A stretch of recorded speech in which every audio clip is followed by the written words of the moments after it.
Welcome to the Wife Stories YouTube channel. New video every day, and don't forget to subscribe. Here we go.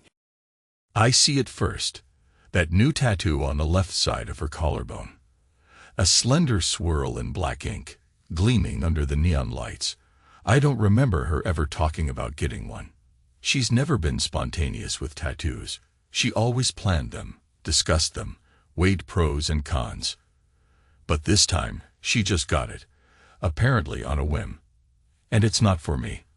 I know that the second I see her leaning in, she's kissing him. The room is dark except for strobing lights, but I see them clearly enough. Her mouth pressed to his. She's wearing a short red dress, one I've never seen before. It fits her too well, hugging every curve like it was tailored just for tonight. Just for him. The man in the expensive suit with the cocky smirk. I catch the glint of his wedding band, of all things, on his left hand. I'm standing near the side exit, half in shadow, my heart racing. My pulse hammers so hard I can't hear the music. It's just throbbing in my ears. Adrenaline. Shock. My entire world shifting in that single moment. I watch her, my wife, with her fingers in his hair, her lips parted, her new tattoo just below his mouth. She's pulling him closer. He's gripping her waist like he owns it. 1,000 thoughts collide, but all that comes out in my head are tiny shards of awareness. She said she was out with the girls. She said, just dinner and a few drinks. She left at 8. It's now well after midnight. She didn't mention a club. She didn't mention him.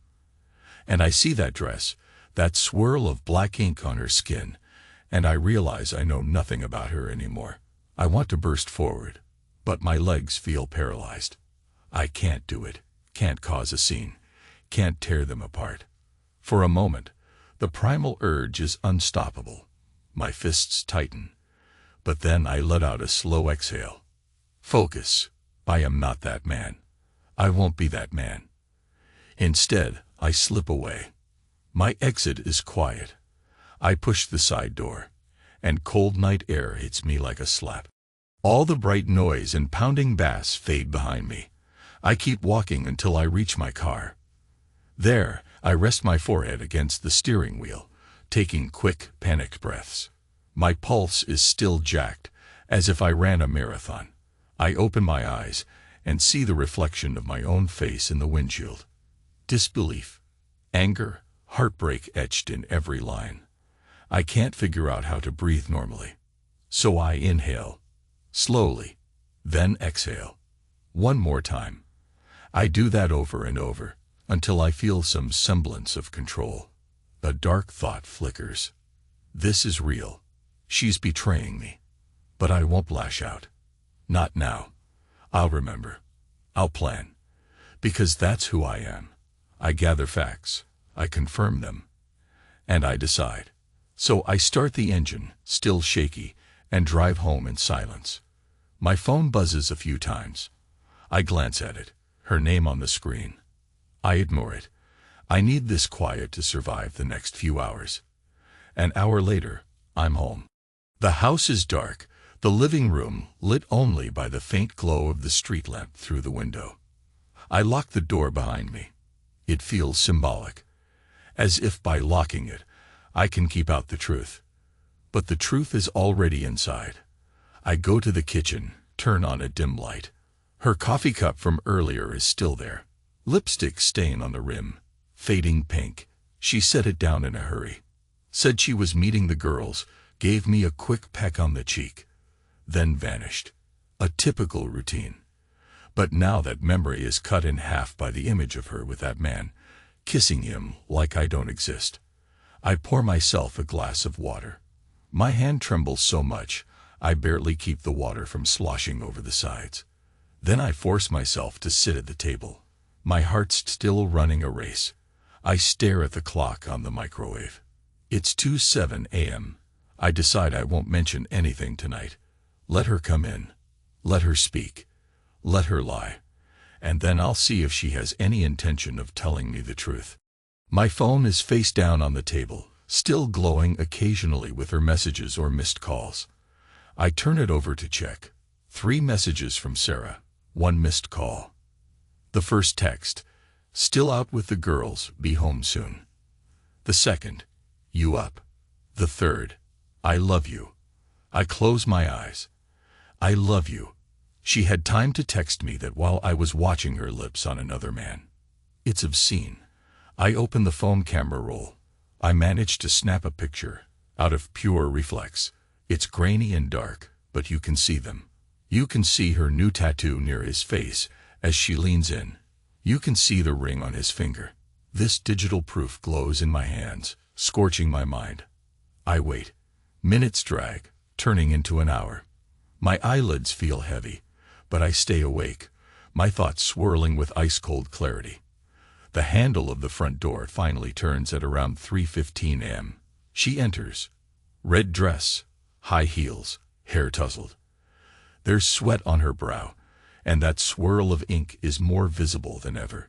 I see no guilt in her eyes. She notices me immediately. Her expression is half startle, half annoyance. "You're up?" she asks, breathless. I don't respond. I just watch her. Her shoes click on the hardwood. She draws closer, tries a smile. "I texted you," she adds softly. "Did you see it?" "Yes," I answer. My voice is even, as if giving a court statement. "You said you love me." She nods, oblivious to the undercurrent in my tone. "I do, John." I stand. I'm taller by a head. She looks up, confused, maybe sensing something. But I hold my composure. "I won't stop you from sleeping." I say, "It's late." That's all. The shortness of my reply throws her off. Usually, I'd ask how her evening went, maybe tease her about how late it is. Tonight, I turn away, letting the tension hang between us. She exhales, mumbles something about needing a shower, and then walks toward the bedroom. The click of her heels on the floor sounds like distant gunshots in my mind. The next morning, I'm up early. I didn't sleep well, if at all. But I've found a strange calm. I brew coffee. The house is quiet. She's still asleep, or pretending to be. I set 2 mugs on the table. I place a note on the door of our bedroom. Big letters. No forgiveness. That's all. Then I walk outside and start running. I haven't run in years, not consistently, anyway. But I run now, pushing my lungs to their limit, letting the crisp morning air slash through my chest. Each step, each exhalation, is a small release of pent-up fury. I name every kilometer after her, after the Sarah I thought I knew. And with each kilometer, I let go. A bit. Not all. Not yet. When I get home, I see her note is gone. The door is ajar. I hear her in the kitchen, pacing. Her voice is low, probably on the phone with someone. I edge closer. "I don't know what's wrong with him," she says, muffled but urgent. "He's acting weird. He put a sign on the door. God, I'm scared." Pause. No, I didn't tell him anything. I need to figure it out. I push the door open. She goes silent the instant she sees me. Her phone call ends abruptly, or she kills it. She sets the phone down, tries a forced smile. "Hey," she greets. "I made fresh coffee." "It's cold," I say, glimpsing the pot. "You let it sit too long." She looks uncertain. "John, are you okay?" I keep my voice steady. "Perfectly fine." "Why?" "That note. No forgiveness." "What? Did I do something?" She tries to sound innocent, but there's a quiver in her voice. I meet her eyes. "You know exactly what you did." She blinks, stammering. I really don't." I hold out my phone, the photo already displayed, the one from the club. Grainy, but undeniably her and that man. Kissing. I watch her expression freeze. Her jaw slackens. Her eyes flit from the phone to me, to her own reflection in the glossy screen. She doesn't speak. "Lie to me again," I say quietly. "Go on. Tell me this didn't happen." She opens her mouth, but no words come. Finally, she manages. "John, That's enough. I cut her off. I've seen enough. Silence. She's trembling now. Tears gather in her eyes, but I see no real remorse, only shock at being caught. Or maybe I'm so raw, I can't read her anymore. She tries to touch my arm, but I jerk it away. Who is he? I demand in that same flat, judicial tone. She trembles. A friend. From work. Friend from work, I echo. With a wedding ring on his finger. She tries to defend, tries to speak, but no sound comes out. I see her eyes darting around, trying to form an escape route, a story, something. I step back, waiting. Let her speak her lines, if she has any. It was a mistake, she finally says in a near whisper. I was drunk. It just happened. I think of the deep, lingering kiss I saw. That's not a casual drunken slip. That's intention. I recall the swirl of her new tattoo right near his lips. I recall the red dress I've never seen before. I recall her texts while I was outside the club. It just happened is an insult to my intelligence. Is this the first time? I ask. My voice resonates in the quiet kitchen. She clamps her mouth shut. Eyes flick down. That moment of hesitation is all the answer I need. I nod, a hollow feeling swirling in my chest. Get dressed, I say finally. Go out, run errands, see your friends. I don't care, because I'll be here changing the locks. She flinches. Her tears start to fall. John, please. Don't beg, I interrupt. It's humiliating. But I love you. She's crying in earnest now, mascara smudging under her eyes. I don't want this to end. It's not what you think. My laugh is a bark, a single harsh exhalation. I saw you with my own eyes. This is exactly what I think it is. But we can fix this, she pleads, voice cracking. We can talk to someone. A counselor. I'll stop seeing him. I look at her. The memory of her father's funeral flickers in my mind. The way she sobbed in my arms. The love we once shared. The life we built. God, I do still love her, in some twisted way. But she has destroyed something fundamental. My trust. My pride. I nod once curtly. Good luck trying. I say, for now, you need to leave. She gazes at me, trembling, as if waiting for me to relent. I meet her gaze, unyielding. Then she retreats, heading to the bedroom to pack a few things. I stay in the kitchen, listening to her muffled sobs. The guilt gnaws at me, but I bury it. She made this choice. She forced this reality on us. She's gone within the hour. Her suitcase is half-zipped, one shoe in her hand. She begs me once more to talk, but I step aside in silence, not even looking at her. When the door closes behind her, the house grows unbearably still. I sit at the kitchen table, eyes staring at the front door. My phone rests near my hand. I could call someone. A friend. My parents. My sister. But I don't. This is my private hell. I'll handle it alone. Finally, I get up and begin the methodical process of changing locks. I head to the hardware store, buy a new set for the front door. I also pick up an extra chain for good measure. The store clerk tries small talk, but I give curt, one-word answers. Outside, the sun is blazing, mocking me with its warmth. My mind is cold. Focused. I keep hearing her voice in my head. See that new tattoo so close to another man's mouth. When I get back, I remove the old lock, install the new one. My hands move automatically, as though I've done this 100 times. It's done quickly, but I linger, triple-checking the mechanism. Something about hearing the crisp sound of a new deadbolt sliding into place gives me a dark satisfaction. I realize she still has a key to the garage side door.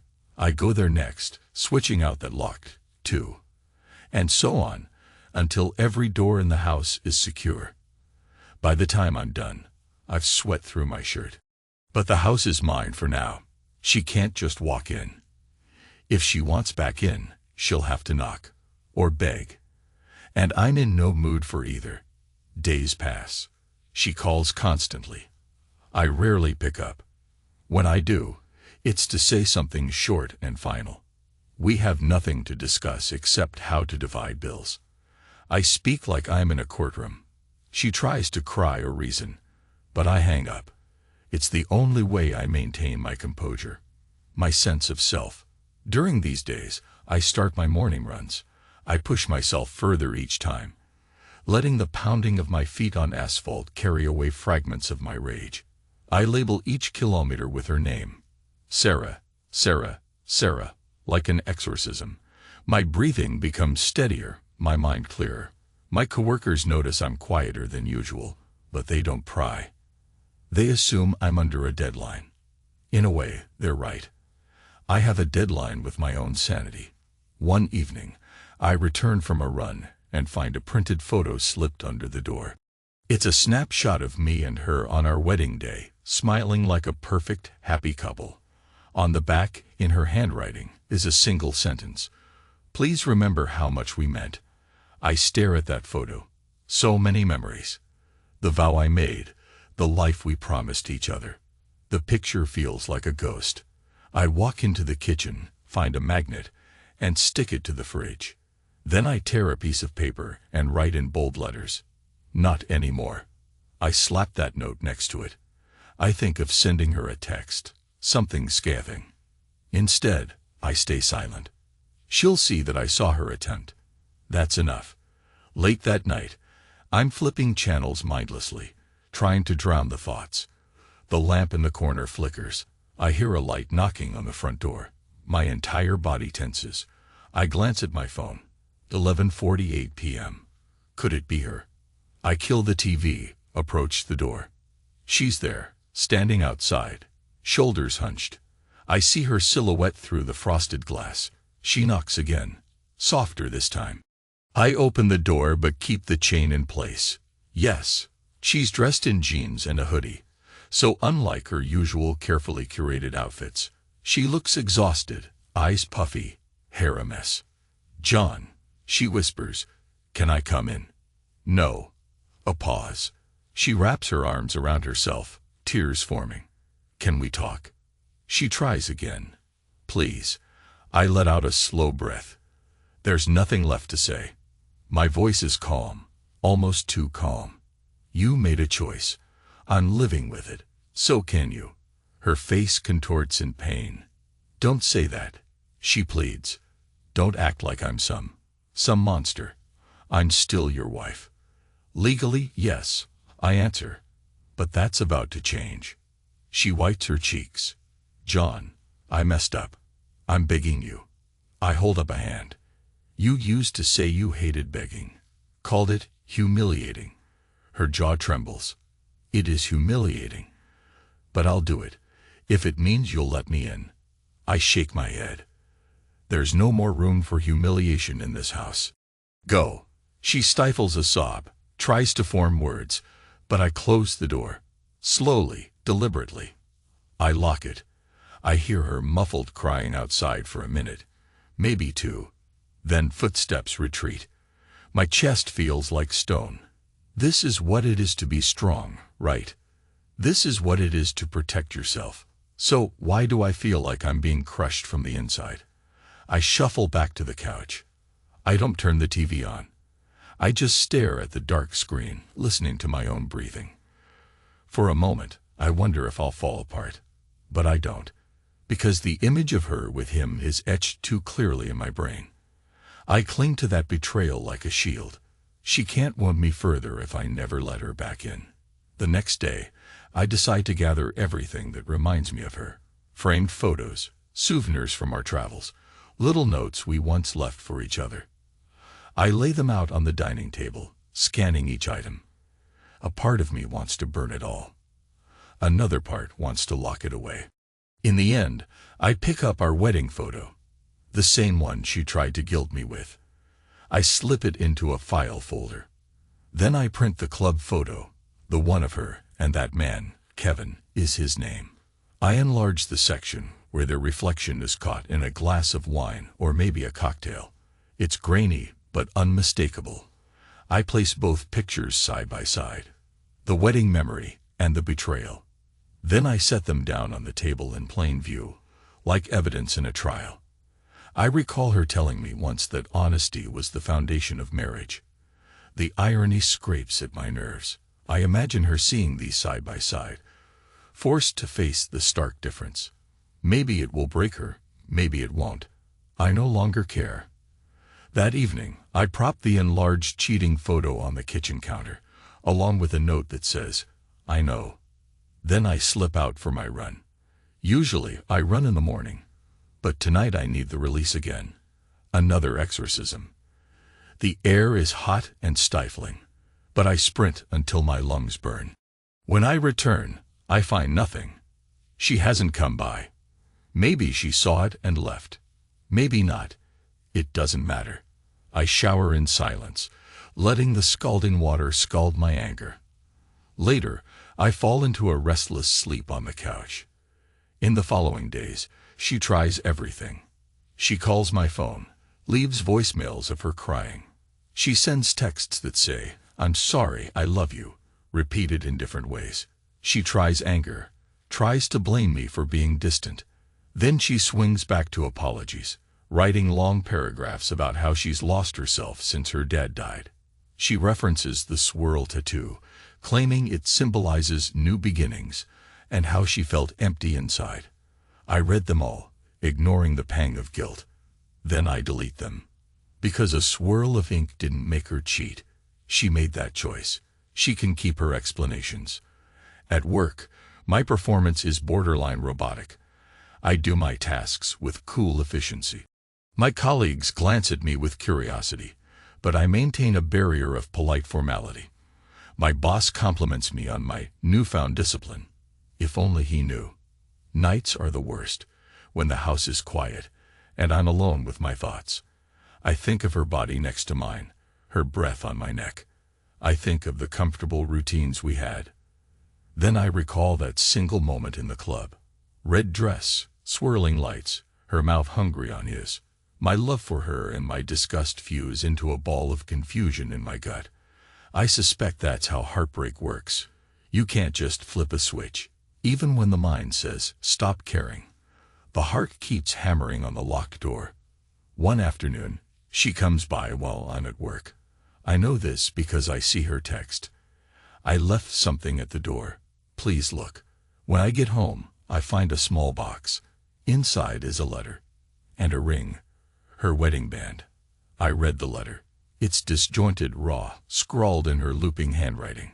"John, I don't deserve you." I know that now. My father's death broke something in me. I wanted to feel alive, desired, wanted. I felt so numb. Kevin was just a spark, nothing real. I regret it. I regret it more than anything. I still love you, and I'm begging you to believe that. But I see your resolve, and I know I can't fix this if you won't let me. So here's my ring. I'm not worthy of wearing it. I'm giving you time, space, whatever you need. If you ever decide to talk, I'm here. I'll wait. Sarah. I set the note and ring on the kitchen counter. For a long time, I just stand there, arms folded, trying to steady my breathing. That old love stirs inside me, telling me to pick up the phone, to at least hear her out. But the memory of betrayal is louder. The ring glints in the light, mocking me. I leave it there, unopened box and all. Weeks pass. I maintain my routine. Early runs, methodical work, ignoring her calls. My anger becomes less volcanic, more cold. But it's always there, simmering beneath the surface. My family starts asking questions. My mother phones, concerned. "Where's Sarah?" "We haven't heard from her." I dodge the question.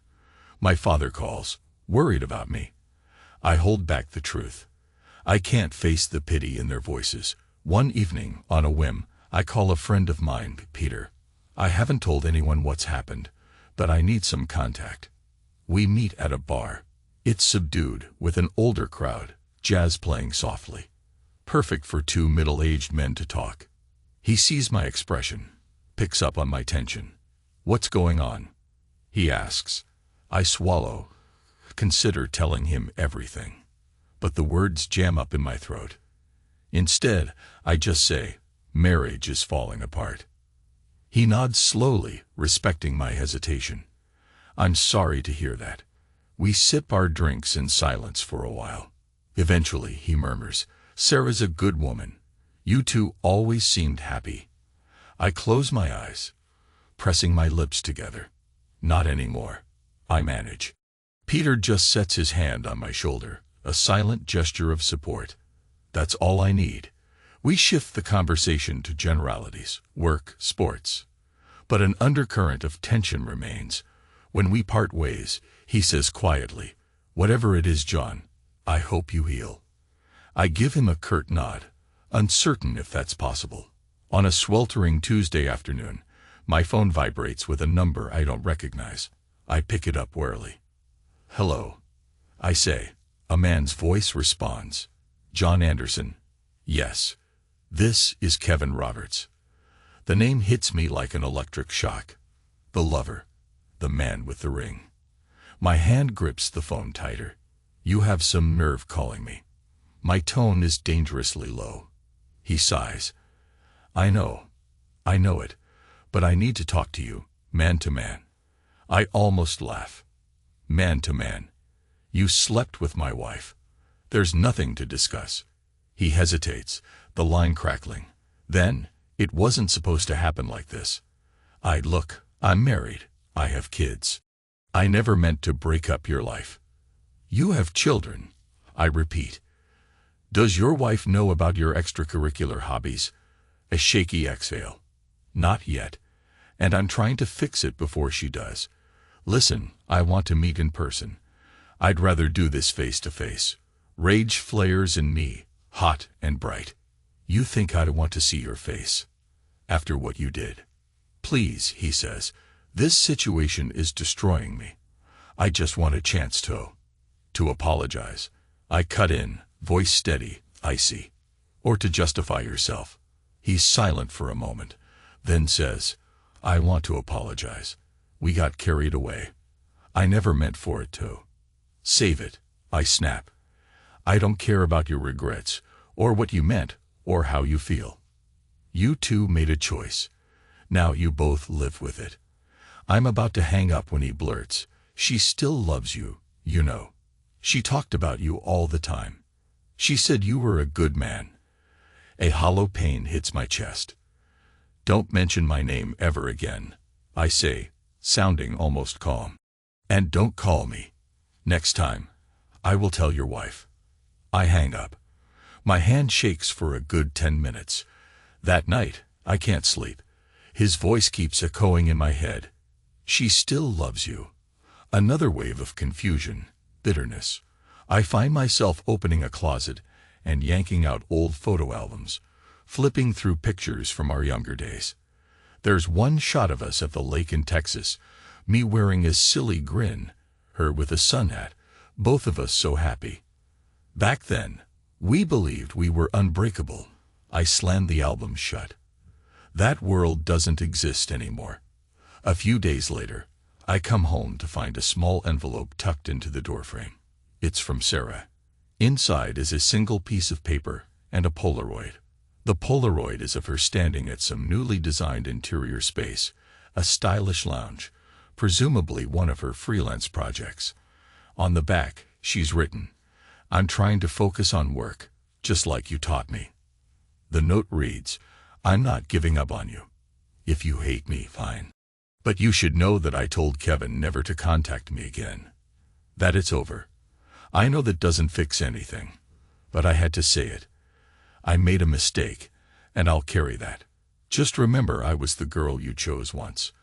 And maybe, after all is said and done, we can at least talk. I reread it multiple times. Her words spark a blend of fury and pity in me. I want to rip the note, burn it, throw it away. But I don't. I place it on the coffee table, dropping the Polaroid on top. She looks so confident in the picture, so sure of herself. I wonder who took it. Then I realize it doesn't matter. She said she ended things. Good. That's the bare minimum. Doesn't heal me, doesn't salvage our marriage, but at least it's a step toward a reality where she's not sneaking around with him. That night, I stare at the ceiling, mind spinning with old hopes and new wounds. For the first time, I consider the possibility of hearing her out. But the same question dogs me. Can I ever trust her again? Time moves forward in uneven lurches. My morning runs become routine. I run faster and farther, forging my anger into stamina. My coworkers comment on my improved physique, my more intense focus. Internally, I'm still unraveling, but at least I have an outlet. A month passes, no more calls from Kevin. Occasional messages from Sarah, but they dwindle in frequency. She's respecting my boundary, or maybe she's just exhausted. I find it harder to maintain the unwavering fury. Now there's just a dull ache, a sense of emptiness that seeps into everything. At times, I almost want to see her just to fill the quiet that suffocates me. One late afternoon, I return home, sweaty from a run. My phone rings. It's Sarah's number. Against my better judgment, I answer. Yes. Her voice is shaky. John, please don't hang up. I don't say anything. She continues. I'm at the hospital. Mom had a fall. She's going to be okay. But I have no one else to call. She asked for you. The mention of her mother stirs memories. Her mom always treated me kindly, especially after Sarah's father passed. She was a gentle woman with a warm smile. Which hospital? I ask. She tells me. I nod. I'll be there. I hang up, pace the living room for a moment, then jump into the shower for a quick rinse. I dress in clean clothes and head to the hospital. My mind is a storm of conflicting thoughts, but I push them aside. This is about Sarah's mother, not us. At the hospital, I find Sarah in the waiting area, eyes red from crying. She looks so small, so vulnerable. When she sees me, relief floods her face. Thank you for coming, she says softly. I nod curtly. How is she? She's stable. Slipped in the bathroom. They're keeping her overnight for observation. I glance toward the corridor. Can I see her? She nods, leading me to the room. We enter quietly. Her mom is awake, an IV in her arm, a bruise on her forehead. When she sees me, she smiles gently. You came, she whispers. Yes, ma'am. I answer, forcing a small smile. How do you feel? She shifts slightly in the bed. Embarrassed. But I'm grateful to see both of you. An awkward silence. She pats my hand. I don't know what's happening between you two, but I want you to know I love you both. And I hope you find a way. I swallow hard. Sarah stands at the bedside, tears in her eyes again. I can't speak, so I squeeze her mom's hand gently. The older woman drifts off to sleep a little while later, lulled by pain medication. Outside in the hallway, Sarah leans against the wall, closes her eyes. I'm sorry, she mutters. I wouldn't have called you if she hadn't asked. She insisted. It's fine. I say, she's like family. I'm glad to help. She looks at me, her eyes flicking over my face. You look good. Healthier. I run every day, I say simply. She nods, then glances down. I see the faint outline of the swirl tattoo peeking from under the collar of her blouse. A brutal reminder. She notices me staring at it and adjusts the fabric self-consciously. You hate it, she murmurs. I shrug. I hate what it stands for. She presses her lips together. It stands for a lot of things. Not all of them bad. I turn away. Do you need anything else here? She shakes her head. No, I'll stay the night with Mom. Thank you for coming. I give a curt nod. Take care. As I walk away, I feel her gaze on my back. I don't look back. Yet my heart feels heavier than before, because seeing her up close, seeing her tears, reminds me that I still love her, despite everything. She calls me a few days later, saying her mother is recovering at home. All is well. I keep the conversation short. I sense the tension in her voice, the unspoken desire to say more, but I don't encourage it. After we hang up, I sit there, phone in hand, mind spinning. Old instincts want to comfort her, to be the husband she's always counted on. But a new, darker part of me pushes her away, remembering that moment in the club, her lips with his. The swirl of that tattoo, like a brand marking the start of my personal hell. Then comes the night she tries once more to speak to me in person. I hear the knocking at the door again, around 9 p.m. This time, I open it without the chain. She's there, hair damp from rain. She's wearing simple jeans and a sweatshirt, and in her hands is a thick manila envelope. Divorce papers. I ask, voice flat. She exhales. No, some design proposals for my new project. I want your feedback. I almost laugh. Why would you want my input? She lifts a shoulder. Because despite everything, you have a good eye for structure. You always did.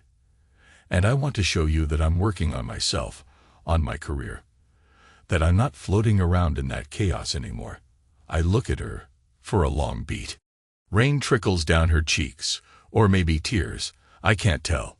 Finally, I step aside. She enters hesitantly, as though crossing a minefield. The house is mostly dark except for one lamp. She sets the envelope on the table, glancing around. It looks emptier, she whispers, noticing the missing photos and personal items. I say nothing. I sit at the table, gesturing for her to do the same. She carefully pulls out sketches, color palettes, design boards for some lounge space.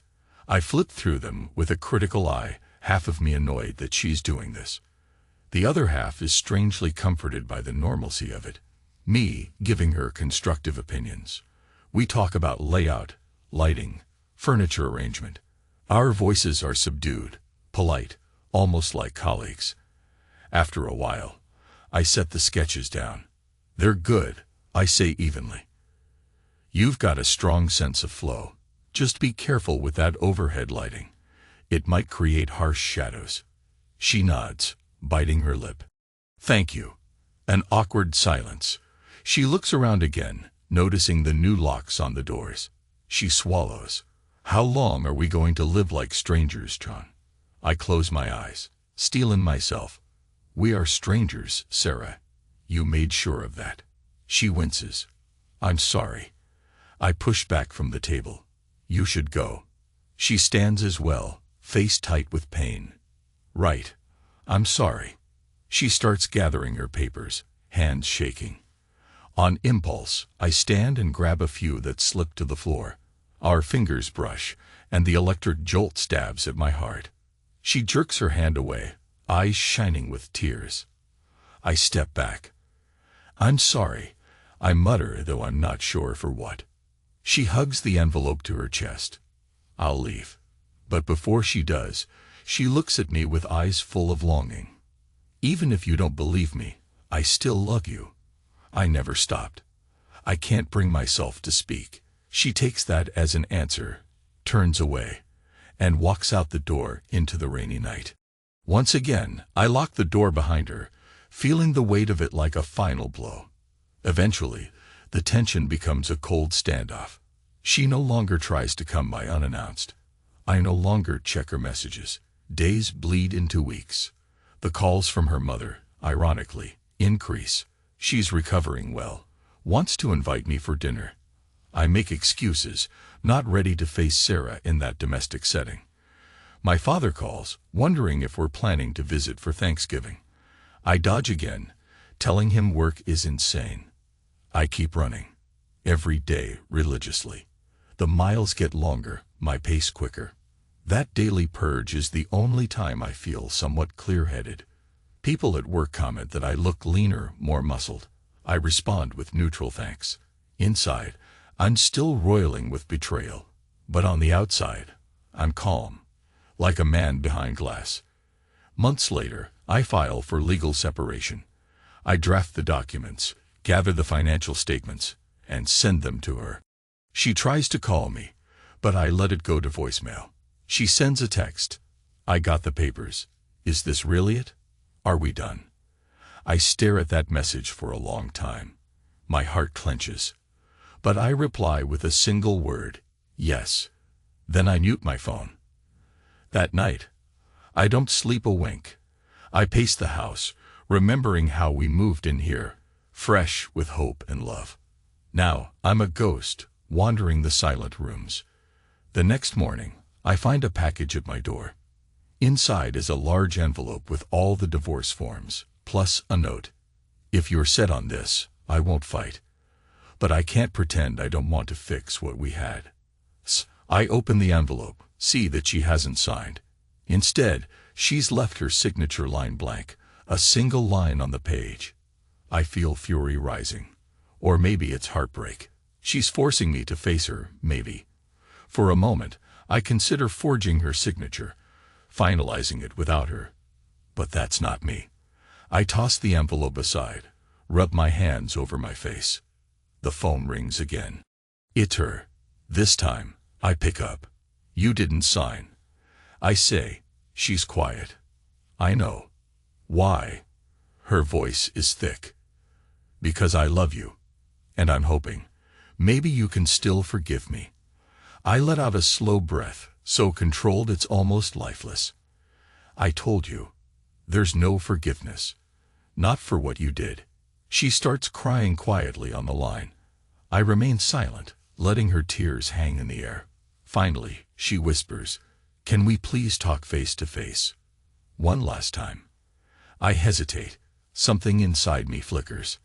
Maybe we need closure, a final confrontation. Fine. I say, tomorrow, 7 p.m., at the diner on Maple. In public.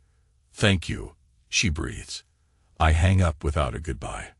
The next evening, I arrive at the diner first.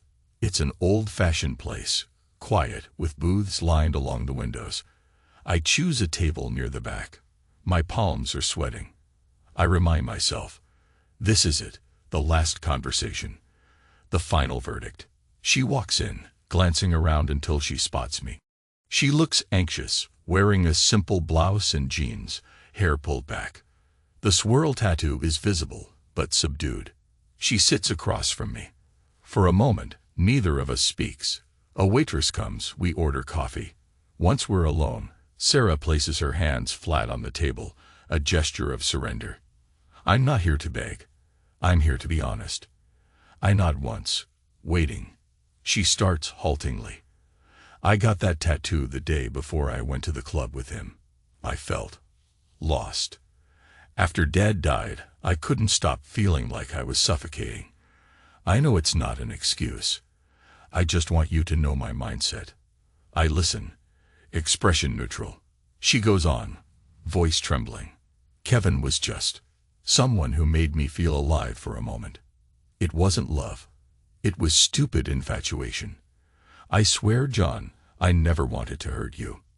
I inhale through my nose. Yet you did. Tears slide down her cheeks. I did. And I hate myself for it. I know I broke everything we had. But you have to believe me. It wasn't because I stopped loving you. I just lost sight. I stir my coffee, though I haven't tasted it yet. So that's your pitch. I say evenly. You messed up, but you still love me. She nods, swallowing back sobs. Yes. I sip my coffee, letting the silence stretch. Finally, I speak with the same bluntness I've used all these months. This betrayal cut me deeper than you can imagine. I watched you give away the trust we spent years building, casually, like it meant nothing. She closes her eyes. It wasn't nothing. It was a horrible, selfish choice. I know that. The pain surges inside me, but I keep my voice steady. I can't unsee it. I can't unknow what you did. So you want me to sign those papers alone and let you vanish? Or do you want me to give you another chance? She grips the edge of the table. I want to try again. With therapy, with honesty. I'm willing to do the work. I watch her carefully. Part of me wants to throw the coffee in her face, storm out. Another part wants to hold her, kiss her, bury this nightmare. My mind is a war zone. But I can't do either. I've changed the locks, I say quietly. I've cut you out. Because I needed to survive. If I ever let you back in, how do I know you won't do it again? Her tears drip onto the table. I have no defense, she whispers, just that I've seen what losing you feels like, and I never want to feel that again. We stare at each other. The waitress comes by, sees the tension, quietly refills the coffee, slips away. Finally, I speak. I'll think about it. That's all I can say. In the meantime, sign the separation papers. Let's make it formal. If, after that, I decide to try counseling or something, I'll contact you. She looks devastated, but she nods. Okay. I'll sign. But John, if you do decide to talk, don't wait too long. This limbo is killing me. I set a few bills on the table. Stand up. Goodbye, Sarah. She looks up at me, tears glistening. Goodbye. I walk out. My heart feels heavy, but my head is strangely clear. Another month passes. She signs the papers, and I file them. My daily routine remains the same. Work, run, sleep, repeat. Sometimes I catch my reflection in the bathroom mirror and hardly recognize myself. Thinner face, sharper cheekbones, colder eyes. Occasionally, I find the ring she left behind. I once tried to slip it on my finger, just to see what it felt like. It felt wrong, like a relic from a dead era. I placed it back in the box. Meanwhile, she respects my boundary, hardly calling. I sense she's truly waiting for me to decide. Kevin never contacts me again, nor do I hear from him through any rumor. Maybe he patched things with his own family, or maybe he's living in regret. I don't care. Late in the year, after months of silence, I start noticing the emptiness in the house more acutely. The living room, the bedroom, the entire place is like a museum of a life that ended. My anger has cooled to embers. In its place is a dull sadness, and, beneath that, a faint longing for what we once had. One morning, I get up before dawn. The old note I pinned to the fridge, "Notany memory," catches my eye. The wedding photo is still there. I rub my eyes, staring at that picture of us, laughing on a sunny day. I could tear it down or crumple it. Instead, I take it off the fridge, place it in a drawer. I'm not sure why, but I can't stand seeing it out in the open anymore. Afterward, I go for my usual run, mile after mile. I think about Sarah, the swirl tattoo, the red dress, the betrayal. But I also think about the nights she comforted me when work was hell, the times she made me laugh so hard I cried, the conversation at the diner, her vow to try. And I realize something. I still love her, even after all this. It's a wounded, tortured love, but it's there, pulsing under the scars. By the time I get home, I'm drenched in sweat. I see a missed call from her mother, possibly inviting me to some family event. I ignore it for the moment. In the shower, I stand under scalding water and let out a pain sob. The sound echoes in the empty space. I can't hide from this anymore. I have a choice: cling to my anger or attempt something new. That night, I gather every piece of evidence: photos, notes, the ring. I spread them on the kitchen table. I stare at them for hours, letting memories wash over me. Then I pick up my phone and text Sarah. Meet me tomorrow, 7 p.m., our house. We talk. Seconds later, a reply. I'll be there. The next evening, I'm pacing the living room, lights low. The new lock is still on the door, so she has to knock. At exactly 7, I hear the gentle rap. I open it, see her standing there, hands clasped. She steps in carefully, as though crossing into sacred ground. We stand facing each other. Her eyes flick around the living room. Scene changes. Fewer personal touches, more Spartan arrangements.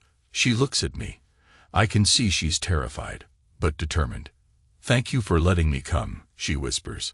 I motion her to sit. She does, on the edge of the couch. I remain standing. Finally, I speak in that same measured tone I've adopted since the discovery. I won't repeat what you did. We both know it. I won't pretend it didn't happen. This wound might never fully heal. She nods, tears already glistening. I know. I inhale slowly. I do still love you, Sarah. God help me. But I do. I want to see if there's any way to fix this. But you need to understand something. You destroyed my trust. That's not coming back overnight. She lets out a shaky breath. I'll do anything. Therapy, open phone records, daily check-ins, whatever it takes. I step closer. If we do this, it's going to be on my terms. No more secrets. No more random nights out. If you feel tempted, you talk to me. If we have problems, we face them head on, not run to someone else. She nods vigorously, tears slipping down her cheeks. Yes, I promise. Silence. I feel my heart pounding as I stand mere feet from her, remembering the ghost of that betrayal, but also remembering the life we built before. Slowly, I reach out, lift her left hand. It's bare. She gave me her ring. I take her palm in mine. She's shaking. Your ring is in the kitchen, I say quietly. We can talk about that later. She gives a watery smile, relief and raw hope shining in her eyes. Okay. Then I do something I haven't done since that night. I sit next to her and fold her into my arms. She clings to me, sobbing into my chest. I hold her, my mind racing with a whirlwind of emotions. Anger, love, betrayal, longing. But in that moment, it feels like a step towards something else, something beyond the devastation. I don't say it's okay, because it's not. I don't promise I'll forgive, because I'm not sure if I can. But I let her cry against me, and I let myself feel the warmth of her body. And the entire time, the swirl tattoo on her collarbone is there, a reminder of the line she crossed. Maybe that swirl now becomes a mark of how close we came to total destruction, and how uncertain our future is. But for tonight, I let the silence envelop us. She tries to speak, but her words dissolve into sobs. I just hold her. Finally, she quiets, her breath hitching. She looks up at me. I don't deserve this chance, she whispers. No, I agree. But I'm giving it. Don't waste it. She presses her face into my shoulder, and we stay like that, hearts hammering. In the corner, the lamp flickers. Outside, the wind rattles the windows. The house that once felt hollow now brims with tension and possibility. I don't know what tomorrow brings. Perhaps we'll fail. Perhaps I'll never trust her again. But in this moment, all I know is that I'm strong enough to open the door again, just a crack, and see what remains. Gradually, I pull away, stand up, and lead her to the door. She glances at me, confused. I open it. The night air is cool, the moon bright. You're kicking me out, she asks softly, fear flickering in her eyes. I shake my head. No. I'll walk you to your car. Then we'll figure out if you come back tomorrow, or the next day. Because I need time. We can't just pick up where we left off. She nods, eyes shining with gratitude and sorrow. Okay. We step outside together. Our footsteps echo on the porch. The tension in the air is thick, but different from before. I can taste hope, however faint. At her car, she turns to me. John, she says, voice trembling. Thank you. I meet her gaze. My voice is rough when I answer. Don't make me regret it. She nods. Then she gets into the driver's seat and closes the door. I watch as she starts the engine. For a long moment, we stare at each other through the window, a silent conversation of heartbreak and a small spark of possibility. Then she pulls away into the night. I stand there, the headlights receding, the distant hum of the engine fading. When it's quiet, I walk back into the house, lock the door behind me. The new bolt slides into place with a resounding click. It's still my fortress, my safe haven. But tonight, for the first time, I imagine opening it again, letting her inside, letting us try to rebuild, knowing full well the risk. I step into the living room, exhale. My heart is still pounding, and a slight tremor runs through my hands. The swirl tattoo, that red dress, the betrayal. That'll haunt me for a long time. But the love I feel, battered as it is, refuses to die. And so I stand there in the silence, the final gatekeeper of my own heart, deciding how to guard it, and whether to risk unlocking it one last time.